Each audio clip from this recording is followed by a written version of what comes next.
Uneori, o cameră are nevoie de un singur detaliu ca să prindă viață.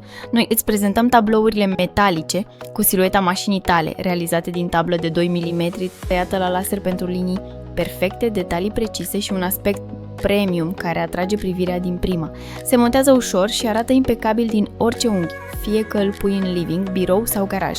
Simplu, curat, modern, exact genul de piesă care spune ceva despre tine fără să scoată un cuvânt. Alege modelul tău și comanda acum!